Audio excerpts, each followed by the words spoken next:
ছোটো ভাই যখন অথবা বাইরে বেরোয়েছে প্রস্তাব করতে গেছে এরপর মনে দেখছে দেখে ওই তাড়াতাড়ি ওটু এমনি মানসিক সমস্যা আছে তারপরও ঘরে ভিতরে এসে বলতেছে যে মা কোথায় পুকুরে কে বাসে এই কথা মনে করেন উঠেই কি মানে শোনার পরে দেখা গেছে আমার অবস্থা খুব খারাপ হয়েছিল পরে যাকে আমি দৌড়ে গেছি যাইয়া অনেকটা হয় কি যে মার কাপড়ের সাথে অনেকটা মিল ছিল তারপর ধরে আমি তো প্রথম ধরে গেছিলাম যে মায়ের মনে প্রেশার রোগী অথবা ভরে পরিশ্রম করে দিতে পারে আচ্ছা এই কথা বলতে বলতে দেখা গেছে যে এখন ওরও বলছি যে তাই উঠাবি কিনা মা আরেক উঠে দেখে দেখি কি অবস্থা ও এর মধ্যে কথা বলতে মা দিয়েছে পুকুর পারে তখন তো আসলে ধরে যে মা তো তাহলে পড়ে তাহলে তো অজ্ঞাত হতে পারে এরপর শেষে আমি সন্ধ্যা কাকারে ফোন দিচ্ছি আমাদের ওয়ার্ড কমিশনার তারপরে থানায় আলামিন বাড়ি ফোন দিচ্ছি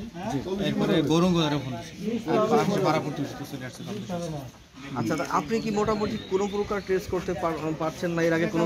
ঘটনা বা কোনো দুর্ঘটনা বা কোনো হইচই বা এরকম ধরনের কোনো কিছু বা এখানে অ্যাক্সিডেন্ট হতে পারে বা এই ধরনের কোনো আলামত আপনি পেয়েছেন কিনা?